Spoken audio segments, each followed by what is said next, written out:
इस वीडियो में हम सीखेंगे कैसे हम बहुपदों को आपस में भाग देकर भागफल और शेषफल प्राप्त कर सकते हैं। सबसे पहले देखिए यहाँ पे एक प्रश्न जो दिया गया है, इसमें हमको कुछ स्टेप फॉलो करना पड़ेगा। सबसे पहला स्टेप मैं यहाँ पे देखिए साइड में मैं यहाँ पे रफ कार्य करते जाऊँगा। पहला स्टेप में आपको क्या करना है, इसमें जो पहला पद है भाज्य का जो पहला पद है और भाजक का जो पहला पद है उसको आपस में भाग देना पड़ेगा। ये पहला स्टेप है।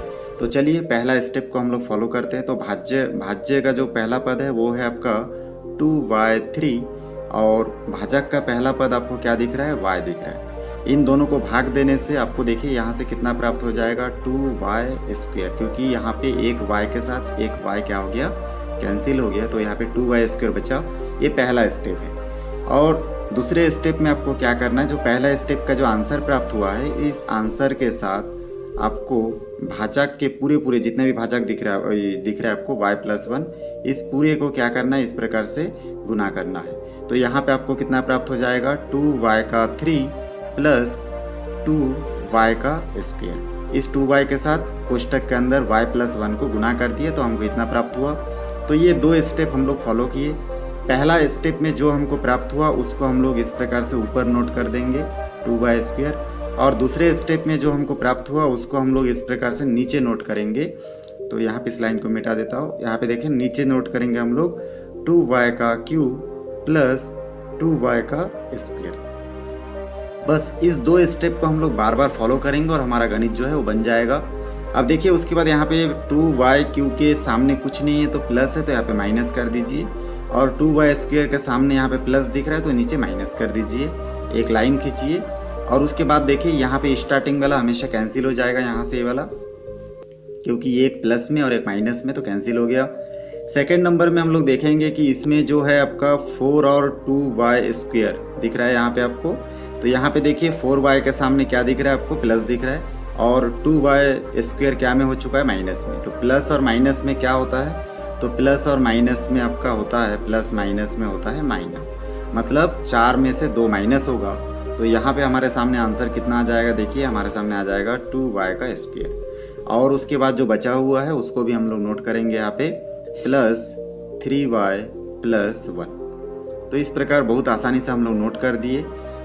इसके बाद हम लोग पुनः इन्हीं दो स्टेप को फॉलो करेंगे जो हम लोग अभी फॉलो किए थे। तो उन दो स्टेप को फिर से फॉलो करेंगे हम लोग। यहाँ पे देखिए पहला स्टेप में फिर आप लोग क्या करेंगे, इसमें भाज्य का जो हल होके देखिए इसमें जो बचा है, अभी क्या बचा है, 2y², इसको नोट करेंगे।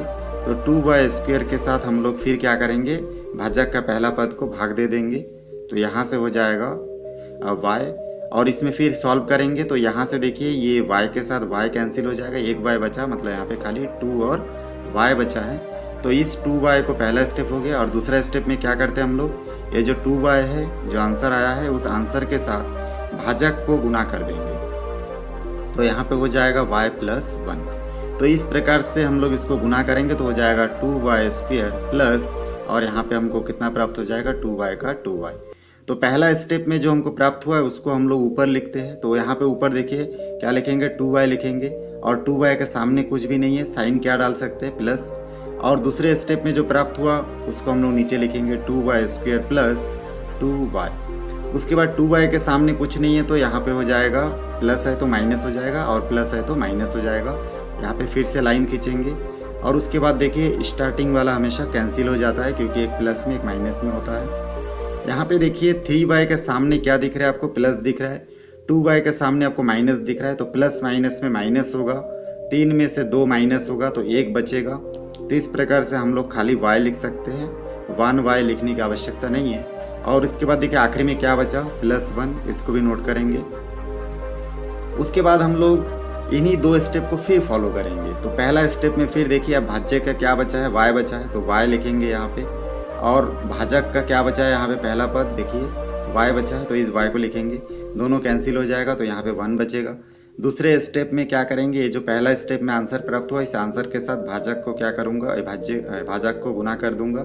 तो यहाँ से हमको कितना प्राप्त हो जाएगा, y+1। तो इस प्रकार से हम लोग पहला स्टेप में जो प्राप्त हुआ इसको हम लोग ऊपर लिखेंगे, 1। अब देखिए यहाँ पे 1 के सामने कुछ नहीं तो प्लस करना है। और उसके बाद हम लोग दूसरे स्टेप में जो प्राप्त हुआ उसको हम लोग देख देख के नीचे नोट करेंगे, जो कि आपको यहाँ पे दिख रहा है वाई प्लस 1। वाई के सामने कुछ नहीं, तो प्लस है तो माइनस होगा, और यहाँ पे प्लस है तो माइनस होगा। इस प्रकार से दोनों कैंसिल हो गया। तो हमारा देखिए जो आंसर है वो कितना प्राप्त हो जाएगा आपका, यहाँ पे शेषफल हमको 0 प्राप्त हुआ, और भागफल आपको कितना प्राप्त हुआ देखिए। तो यहाँ पे हम लोग जो प्राप्त किए ये हो जाएगा हम लोग का भागफल, और नीचे जो हम लोग यहाँ पे प्राप्त किए देखिए ये है